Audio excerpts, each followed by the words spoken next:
জান্নাত, আজ আমাদের রিলেশনের 1 মাস হয়ে গেল, অথচ তুমি আমাকে এখনো পর্যন্ত তোমার একটা ছবি দিলে না। প্লিজ আজকে একটা ছবি দাও তোমার। তোমাকে বলছি না এইসব ছবির আবদার করবে না। যদি দেখার শখ থাকে তাহলে আমাদের বাড়িতে এসে দেখে যাও। এটা কেমন কথা তুমি বলো? এখন কি আমি যেতে পারবো? তুমি বোঝার চেষ্টা করো না কেন? একটা ছবি দিলে কি হবে? তোমাকে বলছি না, যদি দেখতে চাও তাহলে আমার বাড়িতে আসো। আমার সব জোরে জোরে ভালো লাগে না। তোমার বাড়িতে কিভাবে যাব? আমি কিছু জানি না। আচ্ছা, তোমার জানতে হবে না। দেখি, যেদিন যেতে পারবো সেদিনই তোমাকে দেখবো। এই তো ছেলের মতো কথা। হইছে, আর বলতে হবে না। ঠিক আছে, বললাম না। ওই বাবু, এখন বাই, মা আসছে, পরে কথা হবে। তাই বলে ফোনটা রেখে চলে গেল। এখন আসেন, আমাদের পরিচয়টা জেনে নিন। আমি হৃদয়, এবার অনার্স 2য় বর্ষের ছাত্র। আর যে মেয়েটির সাথে কথা বললাম তার নাম জান্নাত। আমি ঢাকায় থেকে লেখাপড়া করি। আর জান্নাতের বাড়ি সিরাজগঞ্জ। জান্নাত এবার ইন্টার ফার্স্ট ইয়ারে পড়ে। আমাদের প্রথম পরিচয় ফেসবুকে। আস্তে আস্তে কথা বলতে বলতে দুজন দুজনের খুব ভালো বন্ধু হয়ে যায়। কিন্তু কখন যে আমি অজান্তেই তাকে ভালোবেসে ফেলি আমি নিজেও জানি না। তাকে কোনোদিন দেখি নাই, কিন্তু আমার মনের ঘরে তাকে নিয়ে একটি স্বপ্ন বেঁধেছি। ওর কাছে যতদিন ছবি চাইছি ততদিন আমাকে নিষেধ করছে। আপনারা দেখলেন তো এখন কি বলল। হৃদয়, একটু এদিকে আয় তো। পরিচয়টা তো দিয়ে দিলাম, এখন মা ডাকছে, বাকিটা আপনারা পড়ে নিন। হ্যাঁ মা, বলো কি হয়েছে। ঘরটা এমন অবহেলা করে রেখেছিস কেন? নিজের ঘরটা গুছিয়ে রাখতে পারিস না? ওহো মা, তুমি জানো আমি একটু অগোছালো, তবু প্রতিদিন একই কথা কেন বলো? 2 দিন পরে বউ যখন ঘরে আসবে তখন কি করবি? হ্যাঁ মা, তুমি যে কি বলো না, তখন তো তোমার বৌমাই এসব করবে। হইছে, আর বলতে হবে না। তাড়াতাড়ি রেডি হয়ে নাস্তার টেবিলে আয়। নাস্তা রেডি আছে, খেয়ে ভার্সিটিতে যা। ঠিক আছে মা। তারপর আমি রেডি হয়ে নাস্তা করে ভার্সিটিতে যাই। ভার্সিটিতে আমার বেস্ট ফ্রেন্ড হচ্ছে ইব্রাহিম। সেই ইন্টার থেকে আমরা দুজনে একসাথে লেখাপড়া করছি। দুজন দুজনের বেস্ট ফ্রেন্ড, কখনো আমাদের মধ্যে ঝগড়া হয় না। ভার্সিটিতে যেতেই দেখলাম ইব্রাহিম বট গাছের নিচে বসে আছে। কিরে, কখন আসলি? এই তো দোস্ত, 5 মিনিট হলো। আজ দেখছি তোর মন খারাপ, ব্যাপার কি? কিছু হয়েছে নাকি? আরে না রে দোস্ত, কিছু হয়নি। তো তুই একা বসে কেন? আর সবাই আসেনি? সবাই এসেছে। সবাই যে যার ক্লাসে চলে গেছে। আমি তোর জন্য অপেক্ষা করছি এখানে। তো তুই তোর ক্লাসটা মিস করলি? আরে একদিন ক্লাস না করলে কিছু হয় না, বুঝলি? পরের ক্লাস কয়টায়? 10:40-এ। আচ্ছা ঠিক আছে, তাহলে ততক্ষণ একটু আড্ডা দেই। হ্যাঁ, তাই তো বলবি। মহারাজ দেরি করে আসবেন আর ক্লাস মিস হবে, আড্ডা দিতে হবে। দোস্ত, কাল থেকে আর লেট হবে না, প্রমিস। তুই তো প্রতিনিয়ত প্রমিস করিস, একদিনও কি তা রাখতে পারছিস বল? সরি দোস্ত, আর হবে না। ঠিক আছে। তারপর বসে দুজনে আড্ডা দেই। 10টা 20-এ সবার ক্লাস শেষ হয় আর সবাই বটগাছ তলা চলে আসে। তারপর সবাই মিলে আড্ডা দেই। এই সুমন, তোর বাবার কি অবস্থা এখন? সুমনের বাবা হার্টের রোগী, হাসপাতালে ভর্তি আছে। সুমনের কোনো বড় ভাই নেই, তাই খুব কষ্ট করে লেখাপড়া করে আর বাবা মাকে দেখাশোনা করে, যার কারণে আমরা সবাই সুমনকে একটু বেশি ভালোবাসি। ওই আগের মতোই রে। আচ্ছা, ডাক্তার কি বলছে? ডাক্তার বলছে সময় লাগবে, কিন্তু নিশ্চয়তা নেই। মন খারাপ করিস না দোস্ত, সবকিছু ঠিক হয়ে যাবে। দোয়া করিস দোস্ত। আমরা তো সবসময় দোয়া করি। আর তোর মা বাবা তো আমাদের মা বাবার মতোই, তাই না? হ্যাঁ অবশ্যই। তাহলে এমন কথা বললি কেন? সরি দোস্ত, ভুল হয়ে গেছে, আর বলবো না। ঠিক আছে। আচ্ছা মিলি, আজকে মেকআপ করিস নাই নাকি? তুই আবার আমার মেকআপ নিয়ে কথা বলছিস? আচ্ছা হৃদয়, মিলির পিছে তোর না লাগলে কি পেটের ভাত হজম হয় না নাকি? একদম ঠিক বলছিস। শালা সারাক্ষণ আমার পিছে লেগে থাকে। হইছে, এখন সাপোর্ট পাইয়ে এত লাফালাফি করতে হবে না। তুমি যে মেকআপ ম্যান তা তো সবাই জানে। সারাক্ষণ মেকআপ নিয়ে ব্যস্ত। এবার কিন্তু বাড়াবাড়ি হয়ে যাচ্ছে হৃদয়। আচ্ছা বোন, ভুল হইছে, মাফ কইরা দে। হয়েছে, এত ঢং করতে হবে না। বাহ, না চাইলেও দোষ। আচ্ছা ঠিক আছে, আজকের পর আর কোনোদিন তোর কাছে মাপ চাইবো না। আচ্ছা তোরা কি শুরু করলি বলতো? আচ্ছা সবকিছু বাদ দে, তো দোস্ত খুব ক্ষুধা পাইছে, চল ক্যান্টিনে যাই। তোর ক্ষুধা লাগছে, তুই মিলেরে নিয়ে যা। আমাদের ক্লাসের সময় হয়ে গেছে। আমি আর ইব্রাহিম ক্লাসে গেলাম। এখন তোদের আবার ক্লাস আছে? ক্লাস না থাকলে আমি যাই। সবই বুঝি, না খাওয়ানোর ধান্দা শুধু। ওই কি বললি তুই? তোদের আমি খাওয়াই না? প্রতিদিন যে ক্যান্টিনে বসে এটা ওটা খাস, কি খাওয়াই? হ্যাঁ চল তো হৃদয়। আচ্ছা ঠিক আছে, তোরা ক্যান্টিনে গিয়ে বস, আমরা ক্লাস করে আসছি, তারপর একসাথে খাওয়া দাওয়া করব। আর তোদের যদি দেরি না পছন্দ হয় তাহলে খেয়ে নিতে পারিস, আমি এসে বিল দেব, সমস্যা নাই। সত্যি দিবি তো? হ্যাঁ দেব, এখন যা তোরা। তাই বলে ওদেরকে রেখে আমি আর ইব্রাহিম ক্লাসে চলে গেলাম। ক্লাসে ঢুকতে দেখি নতুন একটা স্যার জয়েন করছে, আজকে তার ক্লাস। স্যারের আজ আমাদের প্রথম ক্লাস, তাই আজকে পরিচয় পর্বের মধ্য দিয়ে ক্লাস শেষ করে বেরিয়ে ক্যান্টিনে চলে যাই। ক্যান্টিনে গিয়ে দেখি হারামিগুলো বসে আছে। কি রে, তোরা কিছু খাসনি? তোদের স্যার আমরা কখনো কিছু খাইছি? আরে বোকা, খাইলে কি হতো? কিছু হয়তো না, কিন্তু তোদের ছাড়া আমরা খাবো না, তাই খাইনি। আচ্ছা খাসনি, ভালো করছস। তো এখন কি খাবি বল? এখন বেশি কিছু খাবো না, হালকা নাস্তা করলে হবে। আচ্ছা তাহলে সিঙ্গারা আনি, তোরা বস। তাই বলে আমি সিঙ্গারা আনতে গেলাম, সাথে কোল্ড ড্রিঙ্ক নিলাম। তারপর সবাই নাস্তা করে কিছুক্ষণ আড্ডা দিয়ে বাসায় ফিরলাম। বাসায় এসে লাঞ্চ করে বিকালে একটা ঘুম দিলাম। সন্ধ্যায় ঘুম থেকে উঠে দেখি মোবাইলে 29টা মিসড কল। চেক করে দেখি জান্নাতের কল ছিল। আজ আমি শেষ, কি মরণে ঘুমাচ্ছিলাম, ফোনটা বাজছিল বুঝতে পারিনি। জান্নাত তো আজকে আমাকে মেরে ফেলবে। তাড়াতাড়ি করে জান্নাতকে একটা ফোন করলাম। হ্যালো জান্নাত। সরি, কে আপনি? আর কাকে ফোন করেছেন? আমি সরি, আসলে ভার্সিটি থেকে এসে লাঞ্চ করে একটু ঘুমিয়ে পড়ছিলাম, তাই বুঝতে পারিনি কখন ফোন করছিলা। সরি। তো ঘুম থেকে উঠছেন কেন? যান ঘুমান। সরি তো জান। তোমার এই সরি আমার আর ভালো লাগে না। আচ্ছা ঘুমিয়ে পড়েছিলাম তো কি করব? কিছু করতে হবে না, চুপচাপ বসে থাকো, বাই। তাই বলে ফোনটা কেটে দিল। আল্লাহ গো, মেয়েটা কত রাগ করে। আল্লাহ তুই মেয়েটাকে একটু হেদায়েত দান করো। কথায় কথায় রাগ করে। ফোনটা কেটে যাওয়ার সাথে আবার ফোন করলাম। কি ব্যাপার, আবার ফোন করছো কেন? আমার জান পাখিটা প্লিজ কথা বলো। তোমার সাথে আবার কিসের কথা? কথার কি শেষ আছে? হ্যাঁ, কথা শেষ আছে। তোমার সাথে আমার আর কোনো কথা নাই। প্লিজ জান, এমনটা করো না, প্লিজ কথা বলো। আচ্ছা ঠিক আছে, বলো কি বলবে। I love you. এটা ছাড়া আর কোনো কথা আছে? আছে তো। তো সেই কথা বলো। আমার না খুব ইচ্ছা করছে তোমার কাছে ছুটে যেতে। তো আসো না কেন? কি করব বলো? সিরাজগঞ্জ তো আমার কোনো রিলেটিভ নেই যে তার পাশেই যাব। রিলেটিভ না থাকলে কি আসা যায় না? যাওয়া যায় তো, কিন্তু আমি তো কিছুই চিনি না, কোথায় যেতে কোথায় চলে যাব। তুমি কোন দুনিয়ার মানুষ? কেন? তুমি ডিজিটাল যুগে এসে হারিয়ে যাওয়ার ভয় করছো? আমি আমার ভয় করি না। যদি তুমি কোনো কারণে হারিয়ে যাও সেদিন আমার মরণ ছাড়া কিছু হবে না। হইছে, এখন আর ইমোশনাল হতে হবে না। তারপর জান্নাতের সাথে অনেকক্ষণ কথা বলে ফোনটা রেখে একটু ছাদে যাই। আমাদের ছাদে একটি দোলনা আছে, তো ছাদে গিয়ে দোলনায় বসে দোল খাচ্ছিলাম। এমন সময় সুমনের ফোন আসলো। হ্যালো হৃদয়, তুই কোথায়? কি রে, কি হয়েছে? এভাবে কথা বলছিস কেন? বাবা কেমন জানি করছে, তুই একটু তাড়াতাড়ি হাসপাতালে আসবি। আচ্ছা আমি আসতেছি, দাঁড়া। তাই বলে ফোনটা রেখে বাসা থেকে বেরিয়ে ইব্রাহিমের বাসায় গেলাম। ইব্রাহিমকে সাথে নিয়ে হাসপাতালে চলে গেলাম। হাসপাতালে গিয়ে দেখি সুমন একটা বেঞ্চের উপর বসে আছে। আমি সুমনকে বললাম, কি হয়েছে সুমন? বাবার আবার হার্ট অ্যাটাক হয়েছে। কি বলিস? এখন আঙ্কেল কই? ডাক্তার অপারেশন করছে। আচ্ছা তুই কোনো চিন্তা করিস না, সব কিছু ঠিক হয়ে যাবে। তোরা তো জানিস আমি বাবার জন্য কত কিছু করছি। বাবার এমন হলে আমি আর মা থাকবো কিভাবে? আরে কিছু হবে না আঙ্কেলের। আমি সুমনকে সান্ত্বনা দিতে লাগলাম। সান্ত্বনা দিতে দিতে দেখি ডাক্তার অপারেশন শেষে বাহিরে আসলো। আমরা ডাক্তারের কাছে গিয়ে বললাম, কি অবস্থা ডাক্তার? অবস্থা খুব একটা ভালো না, রোগী চাইছে না বাঁচতে। এখন আমরা কি করব বলেন? মানে কি বলছেন আপনি? উনি হার্টের পেশেন্ট, কিন্তু সেদিকে তিনি কোনো চিন্তাই করেন না, সারাক্ষণ নিজের প্রতি অবহেলা করে। এখন আমরা কি করব? আচ্ছা ডাক্তার, এখন কোনো উপায় নেই কি? হ্যাঁ আছে, অনেক মেন্টালি সাপোর্ট দিতে হবে। আচ্ছা ঠিক আছে ডাক্তার, আমরা যথেষ্ট চেষ্টা করব। ঠিক আছে। তারপর ডাক্তার চলে যায়। আমরা সুমনের বাবার কাছে যাই। সুমনের বাবার কাছে গিয়ে বলি, আঙ্কেল এখন কি অবস্থা? এই তো বাবা, জীবন্ত লাশ হয়ে শুয়ে আছি। এমন কথা বলছিস কেন?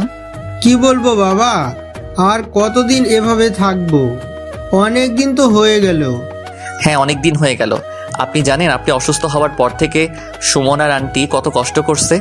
যেখানে সুমনের পড়াশোনায় মনোযোগী হওয়ার কথা, সেখানে পড়াশোনার পাশাপাশি আপনার চিকিৎসা খরচ জোগাতে হয়, পরিবার চালাতে হয়।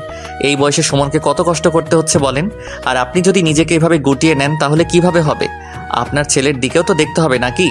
আপনার ছেলের দুঃখটা কি একটু বোঝার চেষ্টা করবেন না? একটু সুস্থ হয়ে ওঠেন, সবাইকে ভালো রাখতে হবে তো। ঠিক বলছো বাবা, আমি একটা অপদার্থ বাবা। যেখানে বাবাকে সব দায়িত্ব পালন করতে হবে সেখানে আমার ছেলে আমার দায়িত্ব পালন করছে। তাহলে বুঝেন, এখন আপনাকে যত তাড়াতাড়ি সম্ভব সুস্থ হয়ে উঠতে হবে। আর কোনো চিন্তা করবেন না, আমরা আছি তো, সবসময় হাসি খুশি থাকার চেষ্টা করবেন। ঠিক আছে বাবা, তোমাদের অনেক কষ্ট দিলাম। আমাদের কোনো কষ্ট নেই, তুমি তাড়াতাড়ি সুস্থ হয়ে উঠো। আমাকে সুস্থ হতেই হবে। এই তো আঙ্কেল, এখন বুঝতে পেরেছেন। তারপর কিছুক্ষণ আঙ্কেলের সাথে কথা বলার পর সুমনকে বুঝিয়ে রেখে আমি আর ইব্রাহিম চলে আসি। বাসায় এসে ঘুমিয়ে পড়ি। পরের দিন ঘুম থেকে উঠে ফ্রেশ হয়ে নাস্তা করে একটু আড্ডা দিতে বেরিয়ে পড়ি। আজ ভার্সিটিতে ক্লাস নেই, তাই ভার্সিটিতে যাওয়া হলো না।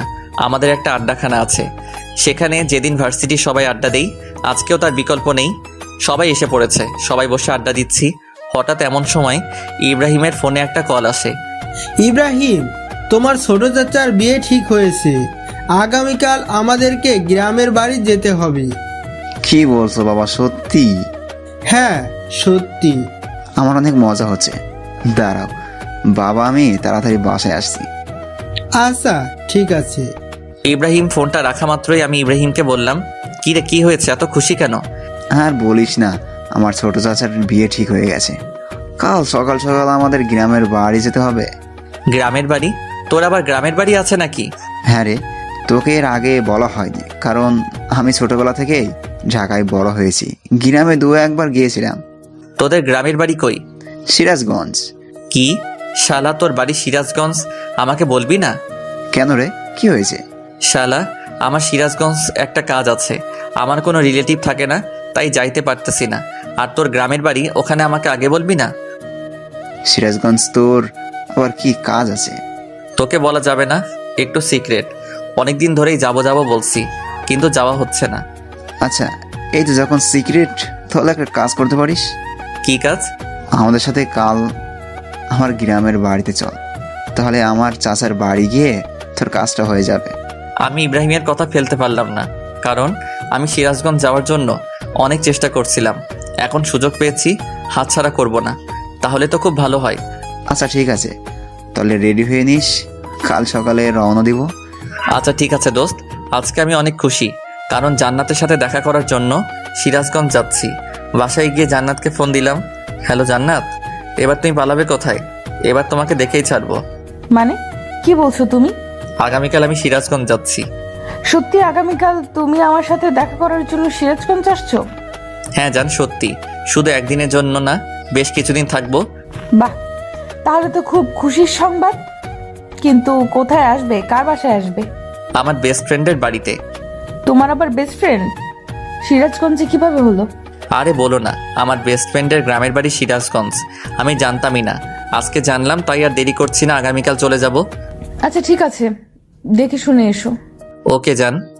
এভাবেই জান্নাতের সাথে অনেকক্ষণ কথা বললাম। তারপর মা বাবাকে জানালাম আগামীকাল সিরাজগঞ্জ যাব ইব্রাহিমের চাচার বিয়েতে। মা বাবা রাজি হয়ে যায়, কারণ তারা জানে ইব্রাহিম আমার বেস্ট ফ্রেন্ড। রাত্রে আমার সব কাপড় চোপড় গুছিয়ে নিলাম। পরের দিন সকালে আমি, ইব্রাহিম আর ওর মা বাবা সবাই সিরাজগঞ্জের উদ্দেশ্যে রওনা দিলাম। দীর্ঘ 5 ঘন্টা যাত্রা করার পর আমরা বাসায় পৌঁছালে ইব্রাহিমের গ্রামের বাড়িতে যেয়ে বাড়ির কলিং বেল বাজাতেই হুট করে কি যেন আমার মাথায় একটা লাঠি দিয়ে বাড়ি দিল। আমি কিছু বুঝে ওঠার আগেই একটা মেয়ে সামনে থেকে দৌড়ে পালালো। পাশে থেকে ইব্রাহিম বলল, কিছু মনে করিস না দোস্ত, এটা আমার পাগড়ি ছোট বোন। আমি অনেকদিন ধরে গ্রামে আসি না, তাই আমাকে মারার জন্য এসেছিল, কিন্তু ভুল করে তোকেই মেরে ফেলেছে। তোর আবার বোন আছে? হ্যাঁ রে, ও তো ছোটবেলা থেকে গ্রামেই থাকে। গ্রাম ছেড়ে নাকি ওকে যেতে মন চায় না। বাহ, ভালো তো। আচ্ছা, আমরা কি গেটে দাঁড়িয়ে কথা বলবো না ভিতরে যাব? হ্যাঁ বাবা, ভিতরে চলো। তারপর আমরা বাসার ভিতরে যাই। ভিতরে গিয়ে দেখি মেয়েটি বসে আছে। আঙ্কেল আন্টি সবাই যে যার রুমে গেল। ইব্রাহিম তার ছোট বোনকে বলে, মিম, এটা আমার বেস্ট ফ্রেন্ড হৃদয়, ওকে একটা রুমে জায়গা করে দে, আমাদের সাথেই থাকবে কিন্তু। ঠিক আছে ভাইয়া। আমি মেয়েটার দিকে হাঁ করে তাকিয়ে আছি। সত্যি মেয়েটা দেখতে অসম্ভব সুন্দর, কিন্তু বেশিক্ষণ তাকিয়ে থাকতে পারলাম না, কারণ সে আমার বেস্ট ফ্রেন্ডের ছোট বোন আর আমি অন্য একজনকে ভালোবাসি। যাই হোক, তারপর আমাকে একটি রুমে নিয়ে গেল আর বলল, এটা আপনার থাকার রুম, যান ফ্রেশ হয়ে একটু রেস্ট নেন। তোমাকে ধন্যবাদ। মেয়েটা ওয়েলকাম জানিয়ে চলে গেল।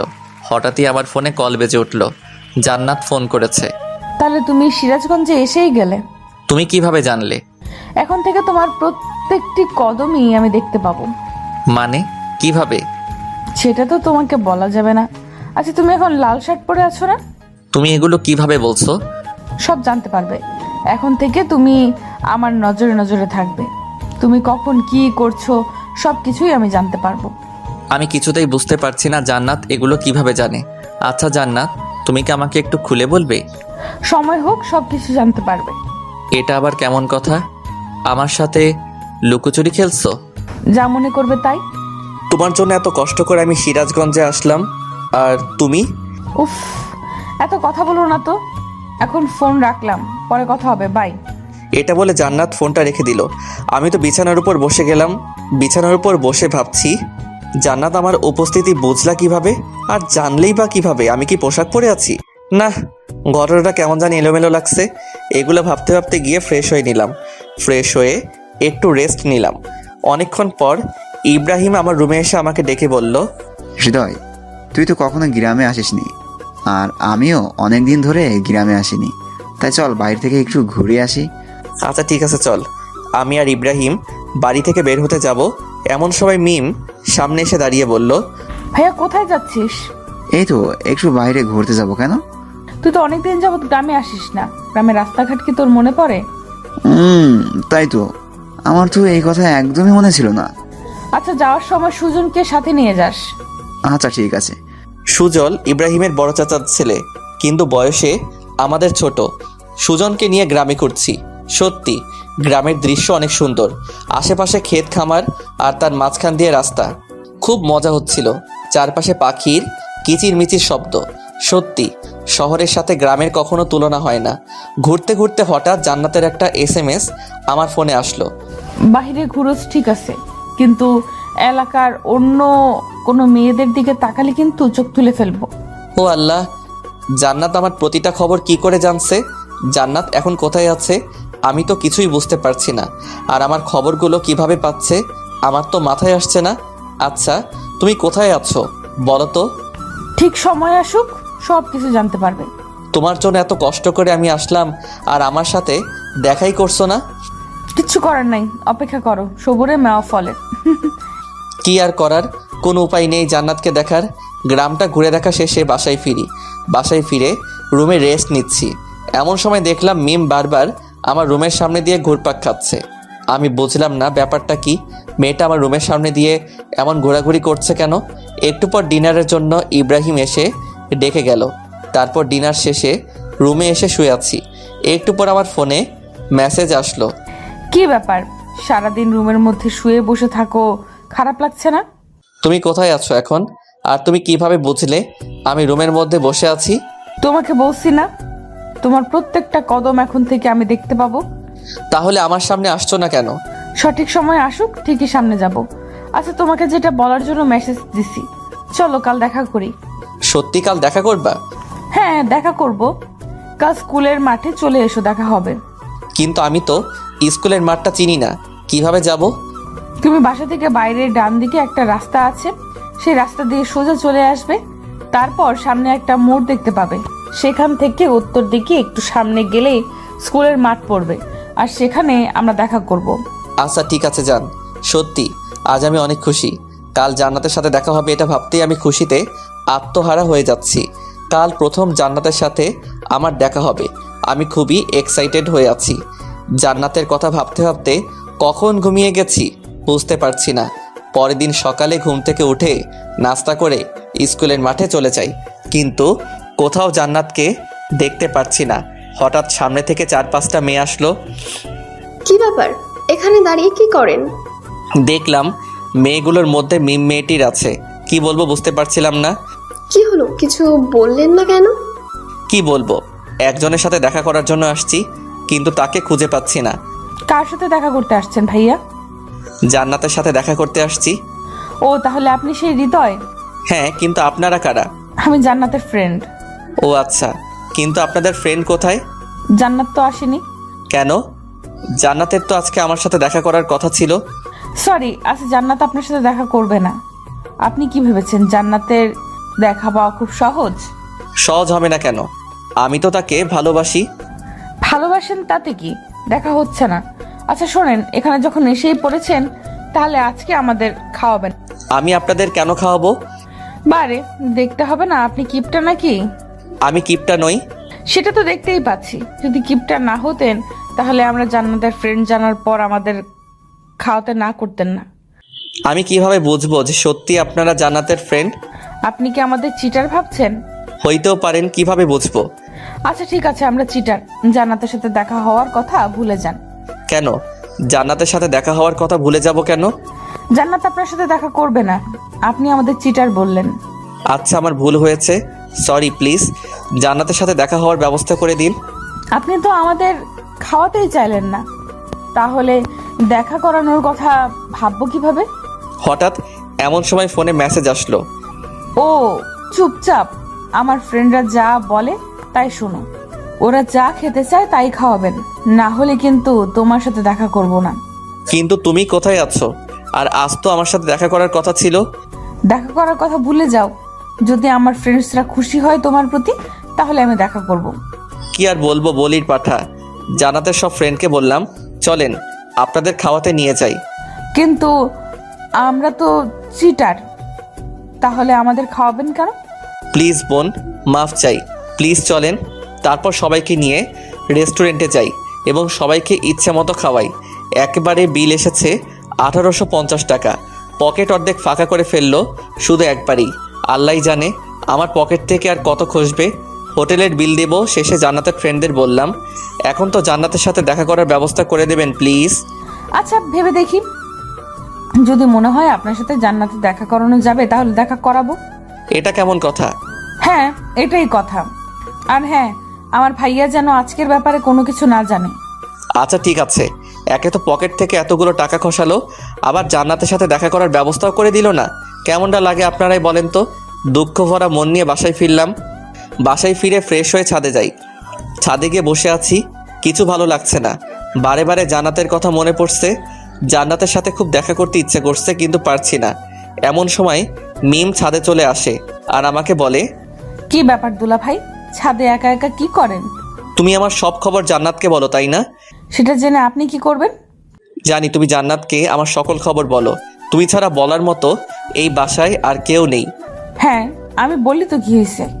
মিম প্লিজ জান্নাতের সাথে একবার দেখা করার ব্যবস্থা করে দাও না। সরি আমি পারবো না। এটা বলে মিম আমাকে ভেঙচি কেটে নিচে চলে যায়। কি বলবো কিছু বুঝি না। সবাই আমার সাথে প্রতারণা শুরু করে দিয়েছে। কার জন্য এই সিরাজগঞ্জে আসলাম তার সাথে আমার দেখা হচ্ছে না। বিয়ের এখনো 3 দিন বাকি, আর তাই সবাই প্ল্যান করে যমুনা নদীতে ঘুরতে যাবে। ইব্রাহিমের বাড়ি থেকে যমুনা নদী বেশি দূর না, তাই প্ল্যান অনুযায়ী পরের দিন সকালে যমুনা নদীতে ঘোরার জন্য বেরিয়ে পড়ি। যমুনা নদীর বাড়ি গিয়ে সবাই অনেক আনন্দ করছি। নদীতে প্রচুর স্রোত বইছে। নদীর ধারে কিছুক্ষণ আড্ডা দেওয়ার পর সবাই মিলে প্ল্যান করি নৌকায় করে কিছুক্ষণ ঘুরবো। কথা মতো একটা নৌকায় উঠে পড়ি। আজ জীবনে প্রথম নৌকায় উঠছি, খুব ভয় করছে যদি নৌকা থেকে পড়ে যাই বা নৌকাটা ডুবে যায়। কিন্তু সবাই নৌকায় অনেক মজা নিচ্ছে। সবাই নৌকার উপর নাচানাচি করছে। আমি সাঁতার জানি না, তাই আমার ভয়টা অনেক বেশি ছিল। ইব্রাহিমও সাঁতার জানতো না, কারণ ও ছোট থেকেই ঢাকায় বড় হয়েছে। ইব্রাহিম আর আমি খুব ভয় পাচ্ছিলাম। সবাই নাচানাচি করছে, খুব মজা করছে তারা। তাদের দেখে খুব হিংসা হচ্ছিল। উফ, আমিও যদি ওদের সাথে একটু নাচতে পারতাম। কিন্তু আমার তো ভয় করছে যদি নৌকাটা ডুবে যায়। সব কিছু ভুলে ভাবলাম যা হবার হবে, সবার সাথে আমিও নাচবো। সবার সাথে নাচতেছি, হঠাৎ এমন সময় একজনের সাথে ধাক্কা লেগে আমি নৌকার উপর থেকে নদীর ভেতর পড়ে যাই। আমি সাঁতার জানি না, পানির মধ্যে সাহায্যের জন্য চিৎকার করছি, কিন্তু স্রোতে আমি নিজেকে কন্ট্রোল করতে পারলাম না। পানির স্রোতের মধ্যে আমি হারিয়ে যেতে লাগলাম। এমন সময় মিম নদীতে লাফ দিয়ে আমাকে খুঁজতে লাগে, কিন্তু কিছুতেই খুঁজে পাচ্ছিল না। অনেকক্ষণ খোঁজাখুঁজির পরে আমার দেহটা খুঁজে পায়। তারপর আমার দেহটি নৌকার উপরে উঠাই। আমার দেহ নৌকার উপর উঠিয়ে তাড়াতাড়ি করে নদীর পাড়ে নিয়ে যাওয়া হয়। নদীর পাড়ে নিয়ে আমার পেটে চাপ দিয়ে পেট থেকে পানি বের করা হয়। পানি বের করার পরও আমার জ্ঞান ফেরে না। কি করবে কেউ বুঝতে পারছে না। এমন সময় মিম আমার মুখটা একটু ফাঁকা করে মিমের মুখ আমার মুখে বসিয়ে ফু দিতে শুরু করে। সবাই চেয়ে চেয়ে মিমের কাণ্ড দেখে হা করে তাকিয়ে আছে। কিছুক্ষণ ফু দেওয়ার পরে আমি লাফ দিয়ে উঠি। তারপর আমাকে নিয়ে হাসপাতালে যাওয়া হয়। ডাক্তার আমার চিকিৎসা করে আর বলে, রোগীর ঠিকমতো যত্ন নিতে হবে, না হলে ভবিষ্যতে কোনো বড় সমস্যা হতে পারে। ঠিক আছে ডাক্তার, আমরা ওর ঠিকভাবে যত্ন নেব। তারপর আমাকে হাসপাতাল থেকে বাসায় নিয়ে আসা হয়। বাসায় নিয়ে আসার পর আমার যত্ন নেওয়া হবে খুব ভালোভাবে। বিশেষ করে মিম আমার খুব যত্ন নেয়। জান্নাত আমার কাছে ফোন করে খুব কান্না করত আমার এমন অবস্থা দেখে। আমি পাগলিটাকে সান্ত্বনা দেওয়া ছাড়া কিছুই করতে পারতাম না। মিম আমার কাছে এসে বারে বারে মাপ চাইতো আর বলতো, সত্যি আমি জানতাম না আপনি সাঁতার জানেন না। আমি তো মজা করে আপনাকে ধাক্কা দিছিলাম, কিন্তু আপনার এমন অবস্থা হবে আমি বুঝতে পারিনি। আমাকে মাফ করে দিবেন প্লিজ। আরে বোকা, সমস্যা নাই, তুমি তো না বুঝেও করেছো। তুমি যদি জানতা আমি সাঁতার জানি না তাহলে তো আর করতে না।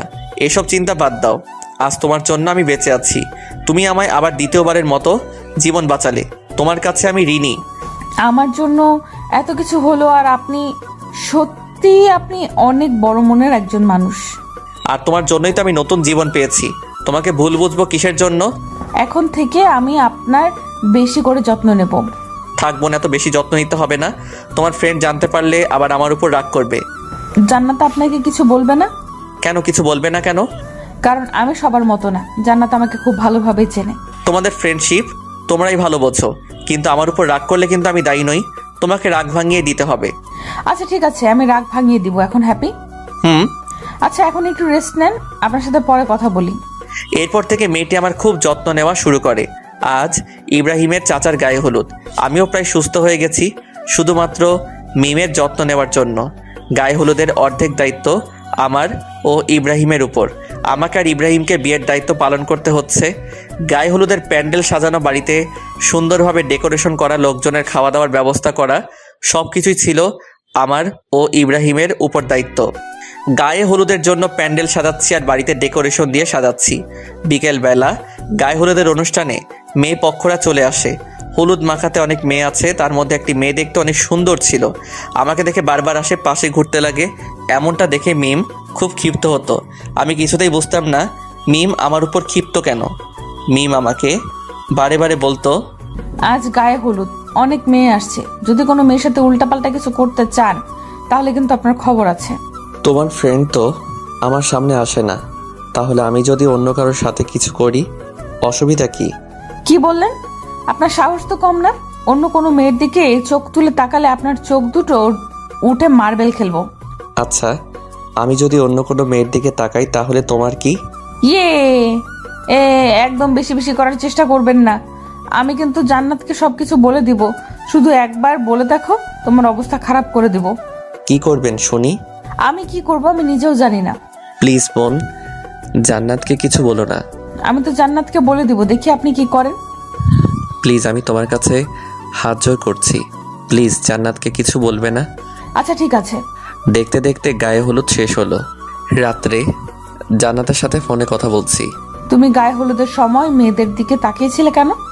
কোন মেয়ের দিকে তাকাইলাম? আর তোমাকে কে বললো এটা? যে বলার সে বলছে।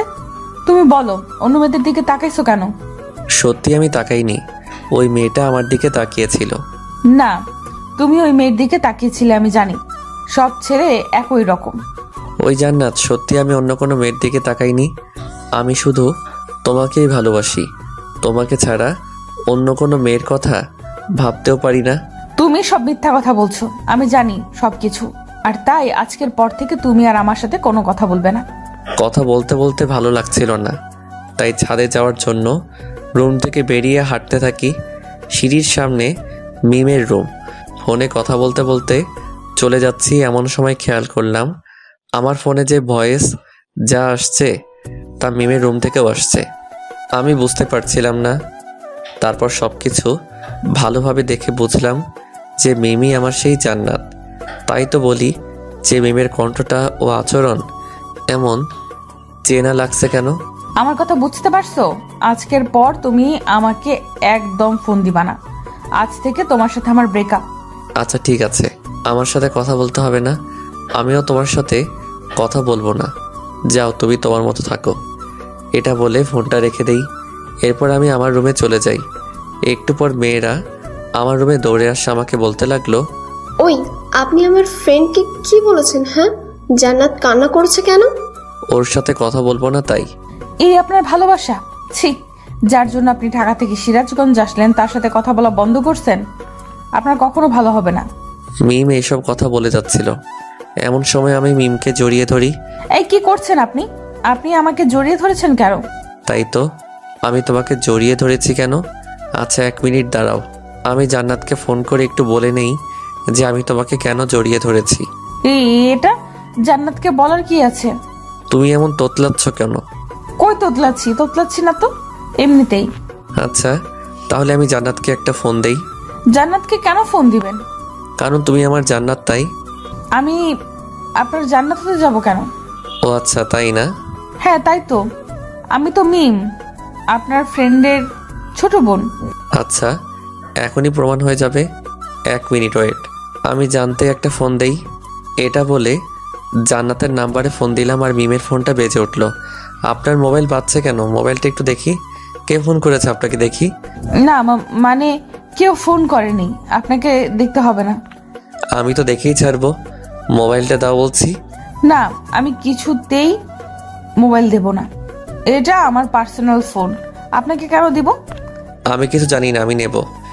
মিমের সাথে জোরাজোরি করতে করতে আমি বিছানার উপর পড়ে যাই আর মিম আমার বুকের উপর পড়ে যায়। দুজন দুজনের খুব কাছে চলে এসেছি, দুজনে দুজনের নিঃশ্বাস অনুভব করতে পারছি। আমার কাছে কেন তুই পরিচয় গোপন করলে বলো? তোমাকে পরীক্ষা করতে চেয়েছিলাম। তো তোমার পরীক্ষা কি শেষ হয়নি? হয়েছে। তাহলে এখন স্বীকার করলে তো তুমি আমার জান্নাত? এখন আর স্বীকার না করে উপায় আছে? তাহলে এখন ছোট্ট করে একটা মিষ্টি দাও।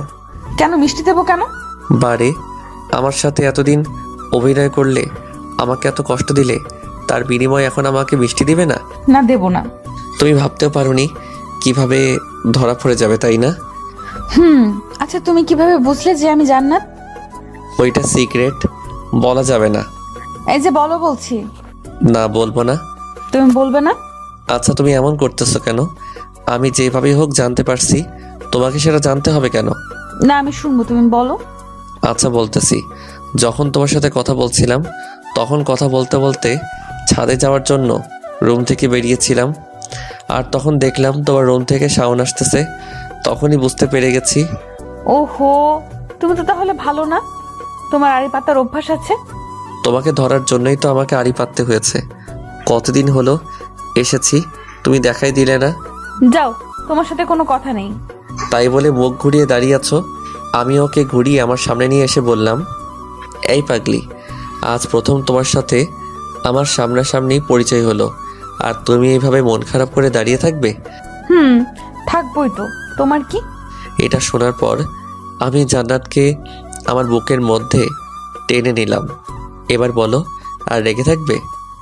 এইভাবে ভয় নিয়ে ধরেছেন কেন? আমাকে জড়িয়ে ধরার সাহস কি নেই নাকি? আছেই তো, দেখবে? দেখাও দেখি। তাই বলে জান্নাতকে খুব জোরে জড়িয়ে ধরি।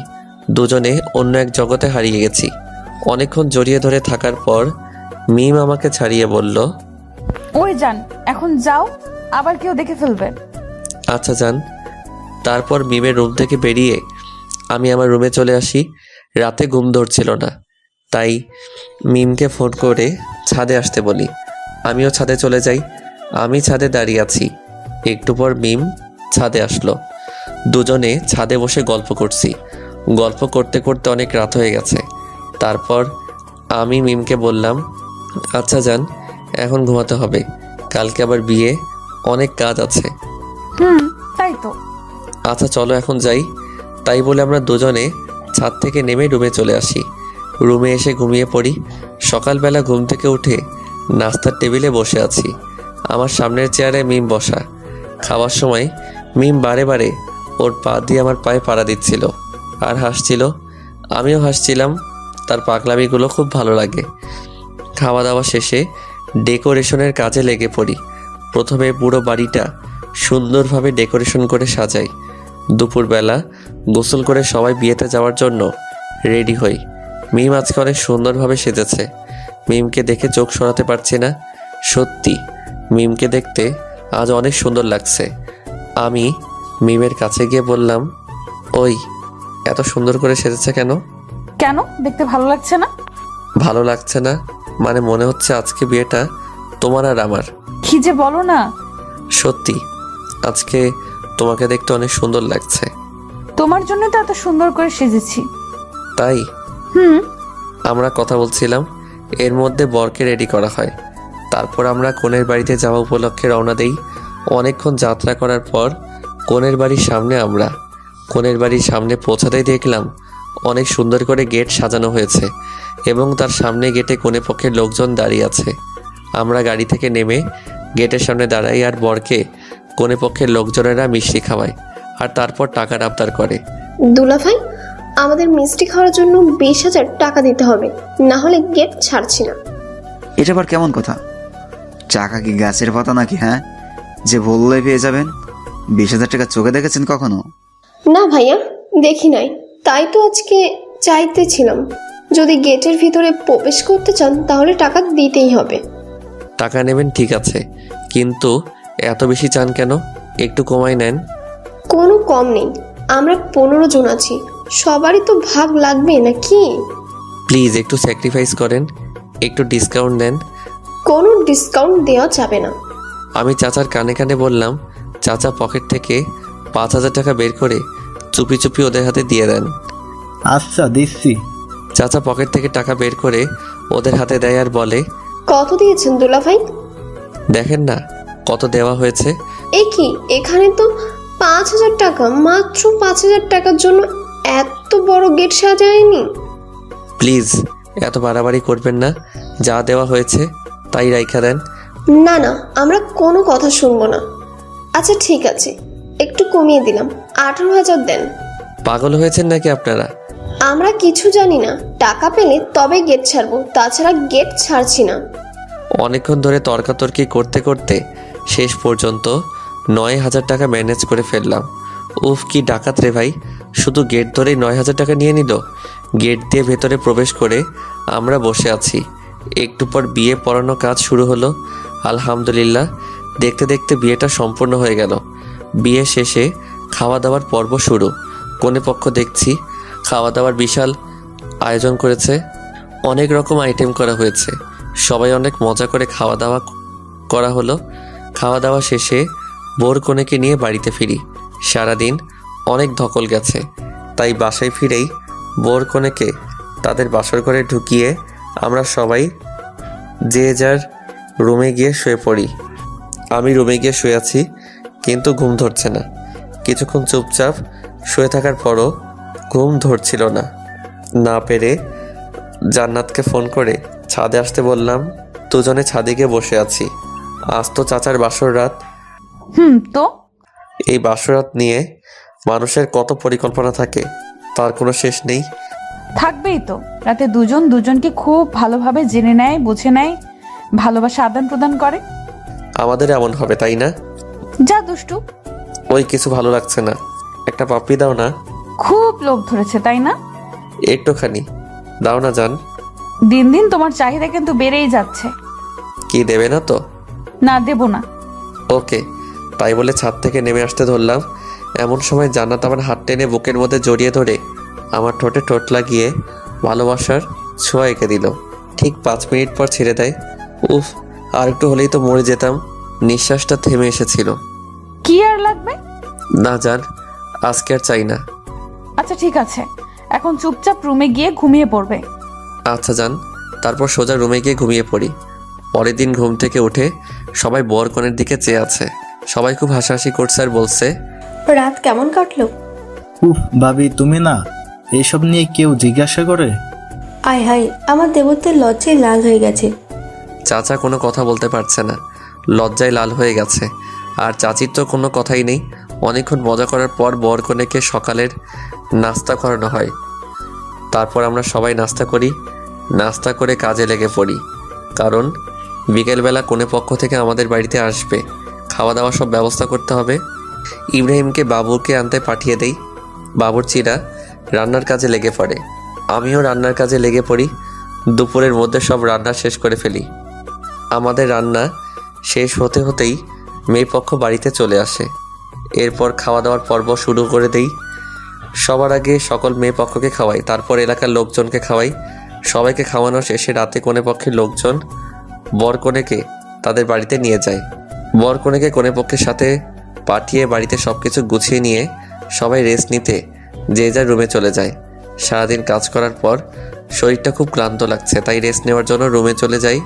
বিছানায় শুয়ে আছি আর কি যেন ভাবছি। হঠাৎ কখন ঘুমিয়ে পড়েছি নিজেও জানি না। সকালবেলা জান্নাতের ডাকে ঘুম ভাঙে। এই যে মহারাজ, এখনো ঘুম থেকে ওঠোনি? কি, কয়টা বাজে? 9টা বাজে, আর আপনি পড়ে পড়ে ঘুমাচ্ছেন? কি বলো, কখন এত বেলা হয়ে গেল? আপনি তো পড়ে পড়ে ঘুমাচ্ছিলেন, কিভাবে জানবেন? তাই তো। আচ্ছা তুমি যাও, আমি ফ্রেশ হয়ে আসছি। ওকে। তারপর জান্নাত রুম থেকে চলে যায় আর আমি ফ্রেশ হয়ে নাস্তার টেবিলে চলে যাই। নাস্তার টেবিলে বসে জান্নাত আর আমার চোখে চোখে কথা হচ্ছিল। এমন সময় খেয়াল করলাম ইব্রাহিম আমার দিকে তাকিয়ে আছে। আমি আর কিছু করলাম না, চুপচাপ নাস্তা করে রুমে চলে আসলাম। অনেকক্ষণ ধরে রুমে বসে আছি, কিছু ভালো লাগছে না, তাই ছাদে চলে গেলাম। ছাদে গিয়ে দাঁড়িয়ে আছি। কিছুক্ষণ পর অনুভব করলাম কেউ একজন পেছন থেকে আমাকে জড়িয়ে ধরলো। আমি পিছনে তাকিয়ে দেখি জান্নাত। কি ব্যাপার, তুমি কখন আসলে? দেখলাম তুমি ছাদে আসছো, তাই পেছনে পেছনে চলে আসলাম। তো পিছন থেকে এইভাবে জড়িয়ে ধরলে কেন? কেন, ভালো লাগছে না বুঝি? ভালো লাগবে না কেন? এই দিনের বেলা তুমি আমাকে জড়িয়ে ধরে আছো, কেউ যদি দেখে তাহলে সমস্যা হবে তো। কেউ দেখলে দেখুক, আমার বইয়ে গেছে তাতে। পাগলামি করো না, একটু বোঝার চেষ্টা করো। তুমি চুপ থাকবে? দেখো জান্নাত, একটু বোঝার চেষ্টা করো। এখন আমরা ছাদে আছি, যদি কেউ দেখে ফেলে তাহলে অনেক বড় সমস্যা হয়ে যাবে। তুমি চাও না তো আমি তোমাকে এইভাবে জড়িয়ে ধরে থাকি? আচ্ছা ঠিক আছে, থাকো তুমি তোমার মতো, আমি গেলাম। এটা বলে জান্নাত যখন পেছনে ফিরে ছাদ থেকে নেমে যেতে চাইলো, পিছনে ফিরে জান্নাত চমকে গেল। আমি পিছনে তাকাতেই দেখি ইব্রাহিম দাঁড়িয়ে আছে। ইব্রাহিম, তুই এখানে কখন আসলি? কোনো ডিস্টার্ব করলাম বুঝি? দোস্ত, এসব কি বলিস? জান্নাত, তুই নিচে যা। ভাইয়া, তুই হৃদয়কে কিছু বলবি না? তোকে নিচে যেতে বলেছি, তুই নিচে যা। জান্নাত ইব্রাহিমের ধমকে নিচে চলে যায়। এদিকে ইব্রাহিম আর আমি ছাদে রয়ে গেলাম। ইব্রাহিম আমাকে বলছে, আমি প্রথম থেকে যা সন্দেহ করেছিলাম তাই সত্য হলো। দোস্ত আমার কথা শোন। তুই আর কিছু বলিস না, তোকে আমি আমার বেস্ট ফ্রেন্ড ভাবতাম আর তুই আমার সাথে এমনটা করলি। দোস্ত শোন, জান্নাতের সাথে আমার অনেক আগে থেকে পরিচয়। আমাদের প্রথম ফেসবুকে আলাপ হয়, তারপর আস্তে আস্তে কথা বলতে বলতে আমাদের মধ্যে একটা সম্পর্ক গড়ে ওঠে। বিশ্বাস কর, আমি একদমই জানতাম না যে জান্নাত তোর বোন। আমি তো জান্নাতকে কখনো দেখছিলাম না, জান্নাতকে আমি না দেখেই ভালোবেসেছিলাম। তোর সাথে এখানে আসার পরে আমি জানতে পারিনি যে তোর বোন মিম আমার জান্নাত। আমি তো পরশুদিন জানতে পারলাম যে এটা আমার সেই জান্নাত যাকে আমি ভালোবাসি। দেখ হৃদয়, তুই আমার বেস্ট ফ্রেন্ড। আমার ছোট বোন মানে তোর ছোট বোন, আর আমি আমার বোনকে অনেক ভালোবাসি আর তোকে অনেক ভালোবাসি। আমি কোন কারণে আমাদের বন্ধুত্বটা নষ্ট করতে চাই না। আমি কি বোঝাতে চেয়েছি তুই বুঝতে পারছিস? দোস্ত, আমি জান্নাতকে অনেক ভালোবাসি রে। আমি ওকে ছাড়া থাকতে পারবো না কিছুতেই। কিছুই করার নাই, প্লিজ তুই জান্নাতকে ভুলে যা। কিভাবে ভুলে যাব তুই বল? আমি কিভাবে বলবো? আমি শুধু এতটুকুই বলবো, তুই মিমকে ভুলে যা। আচ্ছা, কাকে ভুলে যাব তুই বল? যাকে আমি না দেখে ভালোবেসেছি তাকে? যাকে আমি নিজের থেকেও বেশি ভালোবাসি তাকে? যে আমাকে দ্বিতীয়বারের মতো জীবন দান করলো তাকে? যে আমাকে বিশ্বাস করে আমার সাথে সারা জীবন কাটানোর প্রতিজ্ঞা করেছে তাকে? তুই বল, আমি কিভাবে ভুলে যাব? শোন হৃদয়, তোকে সব কিছু ভুলে জান্নাতকে ভুলে যেতে হবে। আমি আমার জীবনকে কষ্ট দিতে পারবো না, আর আমি কখনোই আমাদের বন্ধুত্বটা নষ্ট করতে চাচ্ছি না। প্লিজ, তোকে আমার বন্ধুত্বের কসম। তুই এটা কি করলি? তুই কেন করলি এটা? আমি জান্নাতকে কিভাবে ভুলে যাব? খুব জোরে কান্না করছি আর বলছি। আমার চোখের জলগুলো টপ টপ করে ইব্রাহিমের পায়ে পড়ছে। হৃদয়, তুই নিজেকে শক্ত কর। আর হ্যাঁ, আমি তোকে যে এসব বলেছি তা যেন জান্নাত কিছুই জানতে না পারে। আচ্ছা ঠিক আছে। আচ্ছা চল, এখন নিচে যাই। প্লিজ তুই যা, আমাকে একটু একা থাকতে দে। ঠিক আছে, কিন্তু কথাটা মনে রাখিস। তোকে বললাম তো, তুই যা এখান থেকে। ওকে, আমি যাচ্ছি। তাই বলে ইব্রাহিম নিচে চলে গেল। আমি একা ছাদে দাঁড়িয়ে আছি, কিছুতেই চোখের জলকে থামাতে পারছি না। আমি জান্নাতকে কিভাবে ভুলে যাব? যে আমার নিঃশ্বাস, যার সাথে একটা মুহূর্ত কথা না বললে আমার খুব কষ্ট হয়, তাকে কি করে ভুলে যাব? ইব্রাহিম, তুই আমাকে কেন আমাদের বন্ধুত্বের কসম দিলি? আমি কি জান্নাতকে কিছুতেই ভুলতে পারবো না রে? প্লিজ তুই কসমটা উঠিয়ে নিয়ে। অনেকক্ষণ ধরে ছাদে একা একা দাঁড়িয়ে কান্না করছি। জানি না পাগলিটা নিচে কি করছে। যদি আগে জানতাম জান্নাত ইব্রাহিমের বোন তাহলে হয়তো কখনোই তাকে ভালোবাসতাম না, কিন্তু আমি তো জান্নাতকে আগে থেকেই ভালোবাসি। তাহলে কেন হচ্ছে আমার সাথে এমনটা? জান্নাত, তুমি আমাকে মাফ করে দিও। হয়তো আর কখনো তোমাকে ভালোবাসি কথাটা বলতে পারবো না। অনেকক্ষণ ছাদে দাঁড়িয়ে কান্না করার পর নিজেকে অনেক দুর্বল মনে হচ্ছে, তাই ছাদ থেকে নেমে রুমে গিয়ে শুয়ে আছি। ব্যাগে কিছু ঘুমের ওষুধ ছিল, সেগুলো খেয়ে ঘুমিয়ে আছি, যাতে জান্নাত আমাকে ডাকলে আমি সাড়া দিতে না পারি। আমি ঘুমিয়ে আছি গভীর ঘুমে। রাত 3টায় ঘুম ভাঙলো। ঘুম ভাঙতেই দেখি আমার পায়ের কাছে কে যেন বসে গুমড়ে গুমড়ে কাঁদছে। আমি ভালো করে চোখ ঘষে নিয়ে তাকিয়ে দেখি জান্নাত। কি ব্যাপার জান্নাত, তুমি এত রাতে এখানে? আমি সরি হৃদয়, তখন তোমার কথা আমি শুনিনি। তখন যদি তোমার কথা আমি শুনতাম তাহলে আজ ভাইয়ার কাছে ধরা খেতাম না। আরে পাগলি, কান্না করো কেন? একদিন না একদিন সবাই তো জানতেই পারতো, তাই না? ভালো হয়েছে ইব্রাহিম জানতে পারছে। যদি আঙ্কেল আন্টি কেউ দেখতে পেত তাহলে আমাকে অনেক খারাপ ভাবতো। এখন আমি কি করব? মা বাবাকে আমাদের সম্পর্কের কথা জানাবো? পাগল নাকি? এখন আঙ্কেল আন্টি সব জানতে পারলে আমাদের ভুল বুঝবে। আঙ্কেল আন্টি কখনোই এটা মেনে নেবে না, কারণ আমি একটা বেকার ছেলে। কোনো মা বাবা তার মেয়েকে বেকার ছেলের হাতে তুলে দিতে চাইবে না। তাহলে এখন কি করব? প্লিজ কান্না করো না, তোমার কান্না আমি সহ্য করতে পারছি না। তাহলে এখন কি করব তুমি বলো? দেখো জান্নাত, এখন আর আমাদের কিছু করার নেই। প্লিজ তুমি এখন আমাকে ভুলে যাও। কি? আমি তোমাকে ভুলে যাব? জান্নাত প্লিজ একটু বোঝার চেষ্টা করো। আমাদের সম্পর্কটা কন্টিনিউ করা আর সম্ভব না।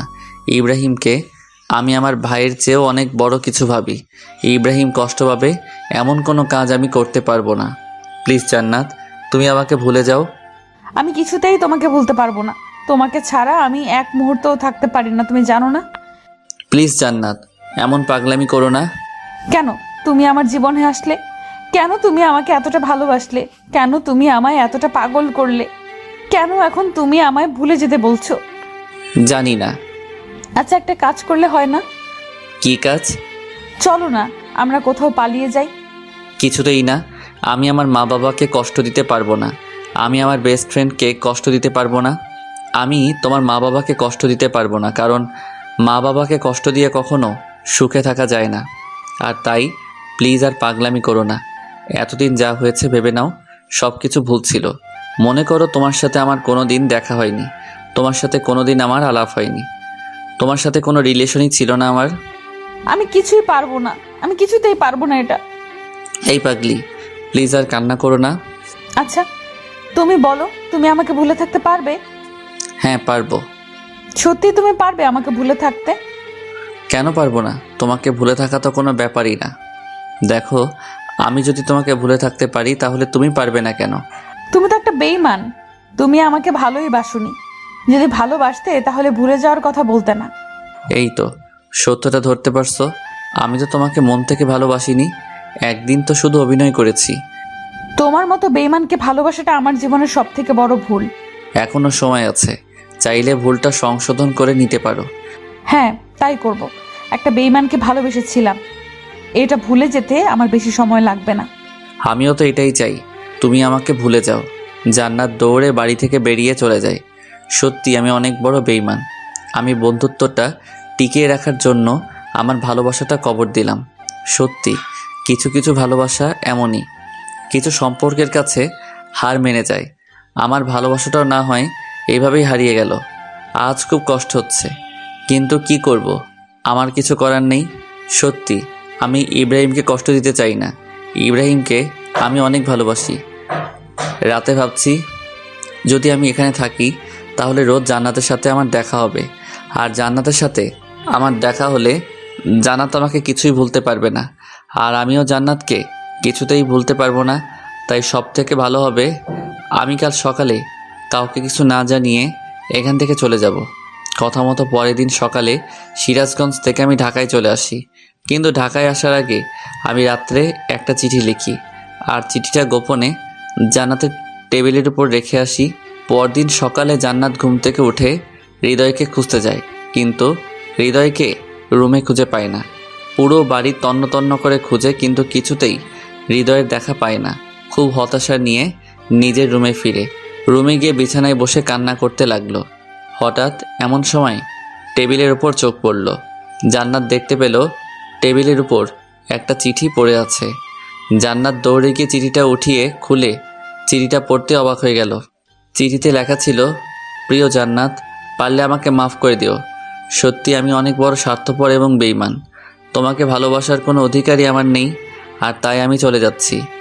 আর কোনো দিন তোমার সামনে আসবো না। পারলে আমায় মাফ করে দিও। তোমাকে অনেক কষ্ট দিয়েছি। ভালো থেকো, সুখে থেকো, আর নতুন করে জীবন শুরু করো। ইতি, তোমার হৃদয়। চিঠিটা পড়ে জান্নাত আর কান্না থামাতে পারল না। খুব জোরে কান্না করছে আর বলছে, হৃদয়, তুমি আমাকে এই চিনলা? তোমাকে আমি এত ভালোবাসলাম? কি রাগের মাথায় একটা কথা বলে ফেলেছি আর তুমি আমাকে ছেড়ে চলে গেলে? তুমি ভাবলে কিভাবে তোমাকে ছাড়া আমি বাঁচবো?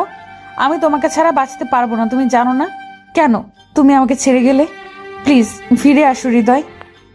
খুব কান্না করছে আর বলছে, পাগলটার কি দোষ বলেন? সত্যি যে দুজন দুজনকে অনেক ভালোবাসে, কিন্তু নিয়তির কাছে তাদের ভালোবাসা হেরে যাচ্ছে।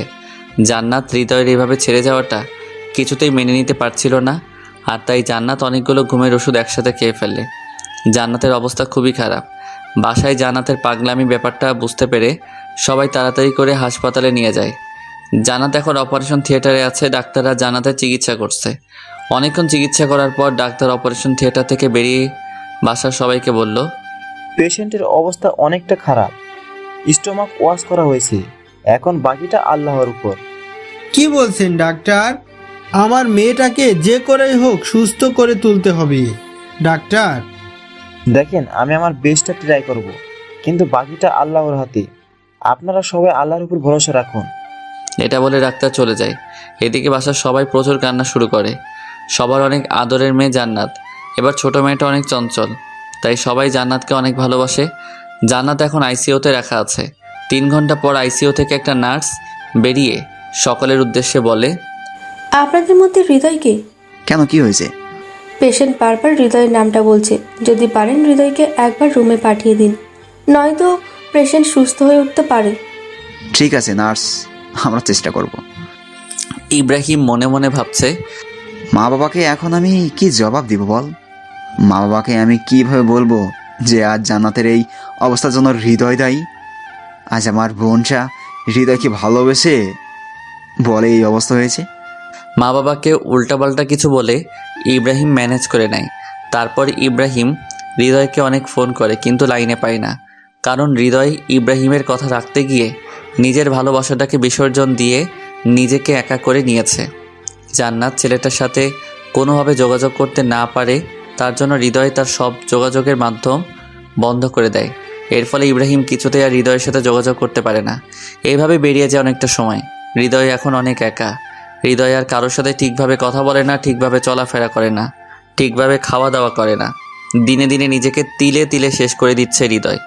একদিকে হৃদয় নিজেকে তিলে তিলে শেষ করে দিচ্ছে, অপরদিকে জান্নাত হাসপাতালে মৃত্যুর সাথে পাঞ্জা লড়ছে। অনেক কষ্টের পর জান্নাতকে ধীরে ধীরে সুস্থ করে তোলা হয়। জান্নাত এখন অনেকটা সুস্থ আর নিজেকে সম্পূর্ণ প্রস্তুত করে নিয়েছে। জান্নাত আর হৃদয়ের কথা ভাবে না। হয়তো হৃদয়ের চলে যাওয়াতে জান্নাত তাকে ভুলে যাওয়ার কারণ খুঁজে পেয়েছে। ধীরে ধীরে জান্নাত হৃদয়কে একেবারে ভুলে যায়, কিন্তু হৃদয় কিছুতেই জান্নাতকে ভুলতে পারে না। যাই হোক, দেখতে দেখতে দিনের পর দিন কেটে যায়, মাসের পর মাস কেটে যায়, অনেকটা সময় পেরিয়ে যায়। দুজন দুজনকে ছাড়া কাটিয়ে দেয়। ইব্রাহিম এখন ঢাকায় আছে, কিন্তু জান্নাতের অবস্থা হৃদয়কে জানায়নি। কারণ ইব্রাহিম ভেবেছে, যার জন্য আমার বোন মরতে বসেছিল তাকেই কাজের সময় পাশে পাইনি, তাকে কেন আমার বোনের কথা বলবো? এর চেয়ে যে আমার বোনকে ভুলে থাক, এটাই ভালো। আর আমার বোনটা হৃদয়কে ভুলে গেছে, আর তুই নতুন করে তাদের মধ্যে আবারও ভালোবাসার বীজ বপন করতে চাই না। হৃদয় ধীরে ধীরে নিজের অবস্থান পরিবর্তন করে। হৃদয় লেখাপড়ার পাশাপাশি একটা জব করে। জবটা একটা প্রাইভেট কোম্পানিতে, আর তাই হৃদয়কে একটু পরিশ্রম করতে হয়। দেখতে দেখতে 1টি বছর পেরিয়ে যায়। জান্নাতের সাথে হৃদয় আর কোনো যোগাযোগ হয় না। একদিন অফিস শেষে হৃদয় বাসায় ফিরে ফ্রেশ হতে যাবে, হঠাৎ এমন সময় তার ফোনটা বেজে উঠল। হ্যালো হৃদয়, তুই কোথায় আছিস? ইব্রাহিম অনেকটা আতঙ্কিত কণ্ঠে বলল। তখন আমি অনেক ভয় পেয়ে যাই ইব্রাহিমের এমন কণ্ঠ শুনে। কি হয়েছে দোস্ত, তোর কণ্ঠটা এমন লাগছে কেন? এরপর হৃদয় যা শুনতে পায় সেটা শোনার জন্য হৃদয় মোটেও প্রস্তুত ছিল না। কি বলছিস তুই যাতা? দোস্ত, এখন আমি কি করব? আমার বোনটা যে আর সমাজে মুখ দেখাতে পারবে না দোস্ত। এটা শুনে হৃদয় বাসা থেকে এক দৌড়ে বেরিয়ে গাড়ি ধরে সিরাজগঞ্জ চলে যায়। সিরাজগঞ্জ গিয়ে সোজা হাসপাতালে চলে যায়। হাসপাতালে গিয়ে দেখতে পায় জান্নাত একটা বেডে শুয়ে আছে। তার পাশে চাচা চাচি দাদা দাদি বসে আছে আর কান্না করছে। আমি কি বলবো বুঝতে পারছি না। সত্যি আমার অনেক কষ্ট হচ্ছে। আমি ভাবতেও পারিনি আমার জান্নাতের সাথে এমনটা হবে। আপনারা ভাবছেন জান্নাতের সাথে কি হয়েছে, তাই তো? আজ জান্নাতের গ্যাং রেপ হয়। হ্যাঁ, আপনারা যা শুনেছেন সত্যি। আজ জান্নাতের সতীত্ব নষ্ট করে দেয় এলাকার বাজে কিছু ছেলে। হৃদয় জান্নাতের কাছে গিয়ে জান্নাতের হাতে হাত রেখে বলে, এসব কি করে হলো? কি হলো জান্নাত, বলছো না কেন? কি হলো জান্নাত, কিছু বলছো না কেন? আমার সাথে কথা বলবে না? দেখো, আমি অতীতে যা করছি তার জন্য তুমি আমাকে শাস্তি দিও, কিন্তু প্লিজ এখন কথা বলো। জান্নাত কার সাথে কথা বলছে না বাবা? কেন কথা বলছে না চাচা? মেয়েটার সাথে যা হয়ে গেল, এরপর কিভাবে মেয়েটা কথা বলবে? কিভাবে এত কিছু হয়ে গেল আমাকে কেউ বলবে প্লিজ? সুজন আমার হাত ধরে টেনে নিয়ে হাসপাতালে ছাদে চলে যায়। তারপর সুজন বলে, ভাই আমি বলছি কি হয়েছিল। তাড়াতাড়ি বলো কি হয়েছিল। তারপর সুজন হৃদয়কে বলতে লাগলো কিভাবে এত কিছু হলো। আজ জান্নাতের কলেজ বন্ধ ছিল, তাই আমি জান্নাতকে জোর করে আমার স্কুলে নিয়ে যেতে চাইছিলাম।